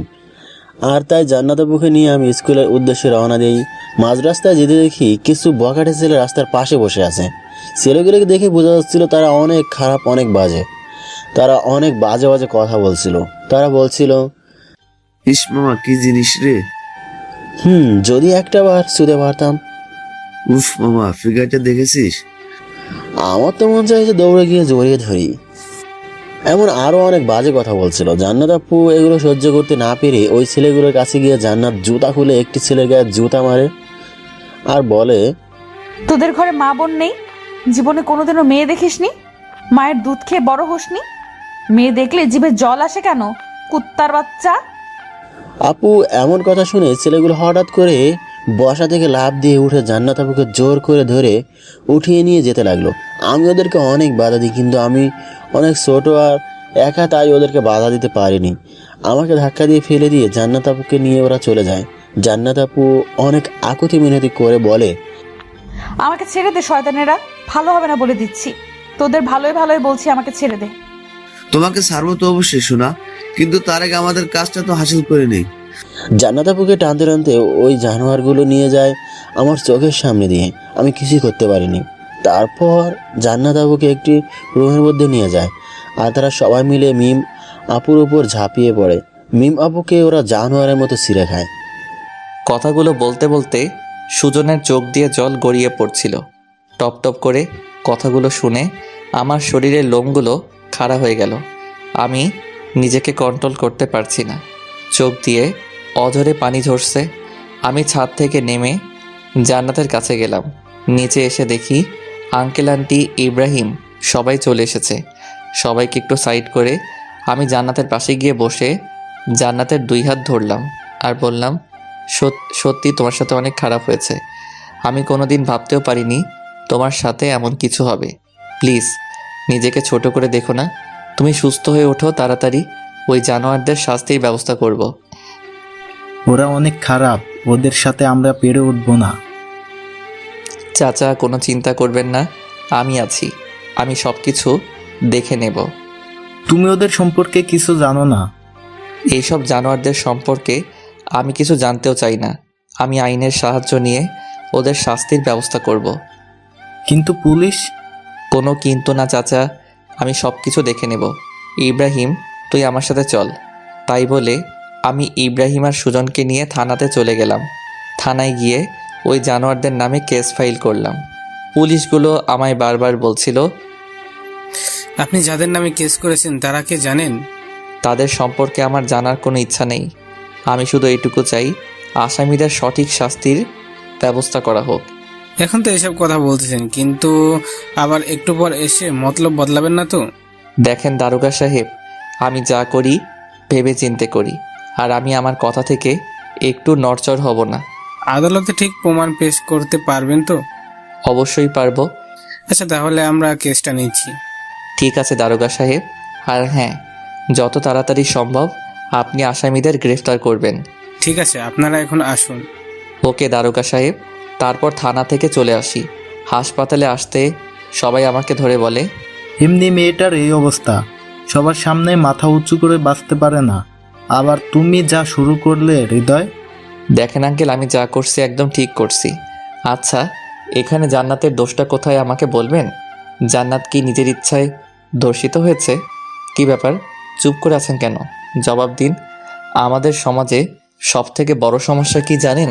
আমাদের সমাজে যে মেয়েগুলো ধর্ষিত হয়, আমরা তাদেরকে ছোট করে দেখি, আমরা তাদেরকে খারাপ বলি। আর যে জানোয়ারগুলো মেয়েদের সাথে এমন খারাপ কাজ করে তাদেরকে বাহবা দিই। যেখানে আমাদের মেয়েটিকে মেন্টালি সাপোর্ট দেওয়ার কথা, সেখানে আমরা মেয়েটিকে ছোট করে দেখি, মেয়েটিকে আমরা অপমান করি। আমরা ধর্ষিত মেয়েদের সমাজের বোঝা মনে করি। আচ্ছা, মেয়েরা কি ইচ্ছা করে ধর্ষিত হয়? মেয়েরা কি চায় তাদের সবথেকে মূল্যবান সম্পদ কেউ এইভাবে কেড়ে নিক? অথচ একটি মেয়ে ধর্ষিত হবার পর আমরা মেয়েটিকে দোষী সাব্যস্ত করি, আর ধর্ষককে আমরা বড় করে দেখি। যদি আমরা একটি ধর্ষককে সঠিক বিচারের আওতায় নিয়ে আসতে পারতাম, তাহলে আজ ধর্ষণ তো দূরের কথা, আমাদের সমাজে কোনো ছেলে মেয়েদের দিকে চোখ তুলে তাকাতে পারতো না। কিন্তু আমাদের দেশে কি আমরা তাই করি? মোটেও করিনি। বরং উল্টো, আমি মেয়েদেরকে এমন এমন কথা শোনাই যার কারণে মেয়েরা তাদের অনিচ্ছা সত্ত্বেও আত্মহত্যা করতে বাধ্য হয়, শুধু আমাদের সমাজের মানুষদের জন্য। আমার কথাগুলো শুনে সবাই মাথা নিচু করে দাঁড়িয়ে, আচ্ছা আপনারাই বলুন, আমাদের সমাজে যে মেয়েগুলো ধর্ষিত হয় তারা কি নিজ ইচ্ছায় ধর্ষিত হয়? তাহলে আমাদের সমাজে কেন ধর্ষিতা মেয়েদের পাশে দাঁড়ানো হয় না? কেন ধর্ষকদের শাস্তি দেওয়া হয় না? আজ এই দেশে একটি ধর্ষকের সবার সামনে শাস্তি দেওয়া হোক। দেখবেন এই দেশে আর দ্বিতীয়বারের মতো কোনো ধর্ষণের কথা আপনি শুনবেন না। সবাইকে অনেক বুঝিয়ে সবাইকে জানাতে পাশে দাঁড়ানোর জন্য আহ্বান করি। এখন সবাই মিলে জান্নাতের পাশে দাঁড়িয়ে আছি, শুধু ধর্ষকদের শাস্তি প্রদানের জন্য।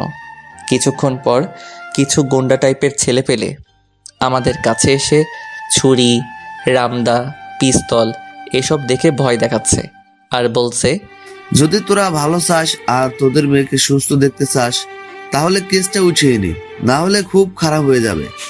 তোরা কি করতে পারিস আমি দেখে নেব। আমি আমার যথেষ্ট চেষ্টা করে তোদের শাস্তির ব্যবস্থা আমি করব। তোর সাহস তো কম না, তুই আমাদের বিরুদ্ধে মামলা করেছিস, আবার আমাদের মুখের উপর কথা বলিস। তোদের মতো কুত্তার সাথে কথা বলতে আমার বয়েই গেছে। তোদের মতো কুত্তার দিকে তাকাতেই আমার ঘৃণা লাগে। কি বললি মাদার? এটা বলে একজন হৃদয়ের পেটে ছুরি ঢুকিয়ে দেয়। হাসপাতালে মেঝে হৃদয়ের রক্ত দিয়ে মেখে একাকার হয়ে গেল। হৃদয়ের অবস্থা অনেক খারাপ। হৃদয় মাটিতে লুটিয়ে পড়ল। সবাই এমন দৃশ্য দেখে ভয়ে আতঙ্কিত হয়ে কাঁপতে শুরু করলো। তারপর ওই বখাটেগুলো বলল, যদি কেসটা না উঠিয়ে নিস তাহলে একে একে সবাই মারা পড়বি। কথাটা খুব ভালো করে মাথায় ঢুকিয়ে নি। এটা বলে সবাই চলে গেল। সবাই হৃদয়কে ধরাধরি করে আইসিইউতে নিয়ে যায়। ডাক্তার তাড়াতাড়ি এসে চিকিৎসা শুরু করে দেয়। হৃদয়ের অবস্থা অনেক সিরিয়াস। একদিকে জান্নাতের অবস্থা খারাপ, অপরদিকে হৃদয়ের সিরিয়াস অবস্থা।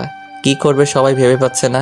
এমন সময় ইব্রাহিমের বাবা বলল, এসব বকাটে ছেলেপেলেদের সাথে লাগা আমার মোটেও ঠিক হয়নি। ইব্রাহিম, তুই থানায় গিয়ে কেসটা উঠিয়ে নিয়ে আয়। ইব্রাহিম কি করবে বুঝতে পারছে না, তাই আঙ্কেলের কথা শুনে ইব্রাহিম থানায় গিয়ে কেসটা উঠিয়ে নিয়ে আসে। হৃদয়ের অপারেশন শেষ, কিন্তু এখনও জ্ঞান ফেরেনি। অনেক রক্ত ঝরেছে, তাই অবস্থা অনেকটাই খারাপ। হৃদয়ের মা বাবাকে হৃদয়ের এমন অবস্থা জানানো হয়নি, কারণ হৃদয়ের মা বাবা এসব জানতে পারলে অবস্থা আরও খারাপ হয়ে যাবে। সবাই অনেক চিন্তায় আছে। ডাক্তার সবাইকে বলল, দেখেন রোগীর অবস্থা অনেক খারাপ, কখন কি হয়ে যাবে কিছু বলা যাবে না। রোগী জ্ঞান না ফেরা পর্যন্ত আমরা কিছু করতে পারবো না। এটা কি বলছেন ডাক্তার? হৃদয়কে যে করে হোক সুস্থ করে তুলতে হবে। সরি, আমরা আমাদের যথাসাধ্য চেষ্টা করেছি। সবার মাথায় হাত। হৃদয়ের মা বাবাকে না জানিয়ে আর থাকতে পারছে না কেউ। ইব্রাহিমের বাবা হৃদয়ের বাবাকে ফোন করে সব কিছু খুলে বলে আর তাদেরকে যত তাড়াতাড়ি সম্ভব সিরাজগঞ্জ চলে আসতে বলে। হৃদয়ের মা বাবা সময় নষ্ট না করে তাড়াতাড়ি করে সিরাজগঞ্জ চলে আসে। তারা এসে দেখতে পায়নি হৃদয় আইসিইউতে একটা জীবন্ত লাশ হয়ে শুয়ে আছে। হৃদয়ের মা অনেক কান্না করছে। হৃদয়ের বাবা সবাইকে বলছে, আমার ছেলের এত বড় ক্ষতি কে করলো? যে ছেলেগুলো জান্নাতকে ধর্ষণ করেছে তারাই। দাঁড়াও, তাড়াতাড়ি ব্যবস্থা আমি করছি। তাই বলে হৃদয়ের বাবা কাকে যেন একটু ফোন করলো। হ্যালো সবুজ ভাই, আমার অনেক বড় একটা সমস্যা হয়ে গেছে। কিছু গুন্ডা আমার ছেলের অবস্থা অনেক খারাপ করেছে। আমার ছেলেকে হত্যা করার চেষ্টা করেছে। এখন আমার ছেলে আইসিইউতে ভর্তি আছে। বাঁচবে কিনা মরবে আল্লাহই ভালো জানে। ওপাশ থেকে কি যেন বলল। তারপর হৃদয়ের বাবা বলল, আচ্ছা, আপনি যত তাড়াতাড়ি সম্ভব সিরাজগঞ্জে চলে আসেন, আমি এর শেষ দেখতে চাই। তাই বলে ফোনটা কেটে দেয়। আপনাদেরকে হৃদয়ের বাবা সম্পর্কে তো কিছুই বলিনি। এখন হৃদয়ের বাবার সম্পর্কে জেনে নিন। হৃদয়ের বাবা একজন বিজনেসম্যান। ব্যবসার কাজে অনেক বড় বড় লোকজনের সাথে উঠা বসা করে। সমাজের সকল লোকের সাথেই তার ভালো সম্পর্ক। এখন যাকে ফোন করলো সে হচ্ছে ঢাকার একটি গ্যাং লিডার। হৃদয়ের বাবার বিভিন্ন কাজের জন্য সবার সাথে সম্পর্ক রাখতে হয়, তাই এই লোকটির সাথে ওর সম্পর্ক আছে। কয়েক ঘন্টা পর ওই লোকগুলোর সিরাজগঞ্জ এসে পৌঁছায়। তারপর লোকজনদের বকাটে ছেলে পেলে ডিটেলস বলা হয়। তারপর লোকগুলো সেই বকাটে ছেলে পেলে উদ্দেশ্যে রওনা দেয়। অনেকক্ষণ পর ওই লোকগুলো রাত 8টার দিকে সবার মাঝে ফিরে আসে আর বলে, শহীদুল সাহেব, আমাদের কাজ শেষ। কাল সকালে সবাই সব দেখতে পারবে। আমাদের কাজটা শেষ। আমরা তাহলে আসি। এবার দেখা হবে। ভালো থাকবেন আর আশা করি আপনার ছেলে খুব তাড়াতাড়ি সুস্থ হয়ে উঠবে। ঠিক আছে সবুজ ভাই, আপনাকে অসংখ্য ধন্যবাদ। তারপর লোকগুলো চলে যায়। সবাই শুধু ভাবছে কাল সকালে তাদের জন্য কি অপেক্ষা করছে, কারণ তারা কেউ জানে না বখাটেদের সাথে কি হয়েছে। দেখতে দেখতে সকাল হয়ে গেল। টিভিতে নিউজ হচ্ছে সিরাজগঞ্জ কিছু বখাটে ছেলেদের লাশ পাওয়া গেছে। তাদের লাশগুলো উলঙ্গ অবস্থায়, সবার লিঙ্গ কাটা অবস্থায় একটা গাছে উল্টা করে ঝুলানো ছিল। কে বা কারা এমন ঘটনা ঘটিয়েছে এখন কিছু বলা যাচ্ছে না। শোনা যাচ্ছে এই বখাটেগুলো কাল একটি মেয়েকে ধর্ষণ করে। তারপর তাদের নামে থানায় মামলা করা হলে তারা মামলাকারীর ওপর ঝাঁপিয়ে পড়ে এবং তাকে ধারালো অস্ত্র দিয়ে আহত করে। এখন সে হাসপাতালে আইসিইউতে ভর্তি আছে। সবাই এমন খবর দেখে অনেক হতভম্ব। কাল রাতে যে এত কিছু হয়ে গেছে তারা সবাই ভাবতেও পারিনি। সত্যি ধর্ষকদের শাস্তি এমনই হওয়া উচিত, যাতে করে কেউ দ্বিতীয়বার আর কোনো মেয়ের দিকে চোখ তুলে তাকাতে না পারে। পরের দিন বিকাল 4টায় হৃদয়ের জ্ঞান ফেরে। জ্ঞান ফিরতে সবাই হৃদয়ের কাছে ভিড় জমায়। সবাই অনেক খুশি, কারণ হৃদয়ের জ্ঞান ফিরেছে। হৃদয়ের মা বাবা হৃদয়কে বলে, বাবা তুই কোনো চিন্তা করিস না, তুই তাড়াতাড়ি সুস্থ হয়ে যাবি। বাবা জান্নাতের কি খবর এখন? জান্নাত এখন ভালো আছি। তুই একটু নিজের চিন্তা করো। আর তুই একটা মেয়ের জন্য এত রিস্ক নিতে গেলি কেন? যদি আজ তোর কিছু একটা হয়ে যেত তাহলে আমরা কি নিয়ে বাঁচতাম? মা বাবা, আমার কিছুই হবে না আমি জানি, কারণ তোমাদের দোয়া সবসময় আমার সাথে আছে। আর জান্নাতকে আমি নিজের থেকে অনেক বেশি ভালোবাসি, তাই ওর জন্য এইটুকু করা আমার কাছে কিছুই না। তুই সত্যি অনেক বড় একটা পাগল। হ্যাঁ, আমি তো পাগলই, শুধু জান্নাতের জন্য। আচ্ছা, ওই বকাটে ছেলেদের কি খবর এখন? পুলিশেরা কি ওদেরকে গ্রেফতার করছে? ওদের অবস্থা শেষ, ওরা আর বেঁচে নেই। কি কি হয়েছে ওদের, আর কিভাবে হয়েছে? তোর ওসব না জানলেও চলবে। এখন তাড়াতাড়ি সুস্থ হয়ে ওঠ, আমরা আর কিছু চাই না। ঠিক আছে বাবা। এখন হাসপাতাল একটি আনন্দমুখর পরিবেশ সৃষ্টি হয়। দেখতে দেখতে কিছুদিন কেটে যায়। হৃদয় এখন অনেকটা সুস্থ হয়ে ওঠে। হৃদয় তার মা বাবাকে জান্নাতকে বিয়ে করবে এমন কথা জানায়।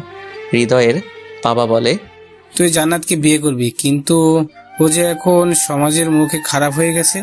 জান্নাত যে ধর্ষিতা হয়েছে সেটা নিজের দোষে না, তাকে ধর্ষণ করা হয়েছে।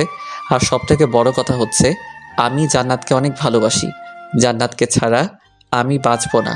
আর জান্নাতের জন্য আমি এত কিছু করলাম, কিন্তু শেষে এসে তাকে পাবো না, এটা তো কিছুতেই হতে পারে না। আমি যদি বিয়ে করি তাহলে জান্নাতকেই করব। হৃদয়ের এমন মন্তব্য শুনে তার বাবা আর কিছু বলতে পারল না। হৃদয়ের বাবা জান্নাতের বাবার কাছে বিয়ের প্রস্তাব পাঠালো। সবাই বিয়েতে রাজি হয়ে গেল, কারণ সবাই দেখেছে হৃদয় জান্নাতকে কতটা ভালোবাসে। আজ হৃদয় আর জান্নাতের বিয়ে। খুব ধুমধাম করে বিয়েটা হয়ে গেল। ইব্রাহিম হৃদয়কে বলছে, দোস্ত আমি ভুল ছিলাম রে, আমাকে মাফ করে দিস। আমার জন্য তুই অনেক কষ্ট পেয়েছিস। আমি চাচ্ছিলাম না আমাদের বন্ধুত্বটা কোনো কারণেই ভেঙে যাক। যদি আগে আমার বোনের সাথে বিয়ে হতো তাহলে তোদের মধ্যে ঝগড়া হতো, রাগারাগি হতো, আর তখন আমি নিজেকে ঠিক রাখতে পারতাম না। তখন তোর সাথে আমার সম্পর্কটা নষ্ট হয়ে যেত, আর আমি আমাদের এই বন্ধুত্বটা নষ্ট করতে চাচ্ছিলাম না। তাই আমি তোকে নিষেধ করেছিলাম। আমাকে মাফ করে দিস দোস্ত। আর আমার বোনের খুব যত্ন নিবে। যদি কোনোদিন আমার বোনের চোখে এক ফোঁটা জল আসে তাহলে তোকে খুন করে ফেলবো। এই বোকা, তুই আমার বেস্ট ফ্রেন্ড, তুই ভাবলি কিভাবে তোর সাথে আমার সম্পর্কটা নষ্ট হয়ে যাবে? জান্নাতকে তো আমি আমার নিজের থেকে অনেক বেশি ভালোবাসি, তাই ওকে কষ্ট দেওয়া তো অনেক দূরের কথা, ওকে রাখতে পর্যন্ত দেব না। আয় দোস্ত, বুকে আয়। তারপর দুজন দুজনকে জড়িয়ে ধরে কান্না করে দেয়। এ কান্না কষ্টের কান্না না, সুখের কান্না। তারপর হৃদয় ইব্রাহিমকে ছাড়িয়ে বলে, এই শালা, তোর বোন অপেক্ষা করছে আমার জন্য, বাসুরাত তো পেরিয়ে যাবে। আর তুই এতদিন আমাকে শালা শালা বলেছিস, আর আজকে আমি সত্যি শালা হয়ে গেলাম। হ্যাঁ, আমি বোধহয় আগে থেকেই জানতাম রে তুই আমার শালা হবি, তাই আগে থেকে তোকে শালা বলে ডাকতাম। হৃদয়, হয়েছে দোস্ত, আর বলিস না, আমি বাসর ঘরে গেলাম। আচ্ছা যা, আর কথাটা মনে রাখিস, আমার বোনের চোখে যদি কোনো জল আসে তাহলে তুই শেষ। ঠিক আছে দোস্ত। তারপর হৃদয় বাসর ঘরে ঢোকে। ঘরের ভেতর ঢুকে দেখে জান্নাত বিছানার উপর ঘোমটা দিয়ে বসে আছে। হৃদয় আজ ঘোমটাটা উঠিয়ে জান্নাতের মুখের দিকে তাকিয়ে আছে। ইস, কি সুন্দর তুমি, সত্যি তোমাকে দেখে চোখ ফেরানো দেয়। তাই বুঝি? তাই তো, না হলে কি আমি তোমার প্রেমে পড়ি? কই, তুমি তো আমাকে না দেখে ভালোবেসেছিলে, তাহলে এখন এই কথা বলছো কিভাবে? রাখছো কেন? আমি তো এটা কথার কথা বললাম। সত্যি আমার বউটাকে একদম পরীর মতো দেখতে লাগছে। জানি সেটা, এখন নতুন কিছু বলো। নতুন করে কি আর বলবো, শুধু একটা কথা জেনে রাখো, আজ থেকে ম্যাচ শুরু। আমি একেবারে ক্রিকেট টিম বানিয়ে তারপর থামবো। কি, তুমি কি আমাকে মেরে ফেলবে? কি বলো জান, তোমাকে মেরে ফেলবো কেন? তাহলে ক্রিকেট টিম বানাতে চাইছো, আমার কষ্ট হবে না? আজ সেসব পরে দেখা যাবে, এখন আজকের ম্যাচটা শুরু করি। যা দুষ্টু। আয় হায়, আমার লজ্জাবতী লতা। তাই বলে জান্নাতকে ধরে ওর ঠোঁটে আমার ঠোঁট লাগিয়ে দেই। এরপর আস্তে আস্তে বাকি কাজ শুরু হয়ে যায় আমাদের ক্রিকেট টিম তৈরি করার জন্য। আপনারা এখন আসতে পারেন, কারণ এখন আমরা যা করতে যাচ্ছি সেসব আপনাদেরকে দেখাতে পারবো না। আপনাদের লজ্জা করে না? আপনারা এখনও আছেন। আপনারা কি চান, আমাদের বাসর দেখবেন? আপনারাও বিয়ে করে বাসর করেন। আপনাদের কি বাধা দিয়েছি? উফ, আর জ্বালাস না তো, গল্প এখানেই শেষ। এখন সবাই বিদায় নেন। হাই বন্ধুরা, গল্পটা কেমন লাগলো অবশ্যই কমেন্ট করে জানাবেন।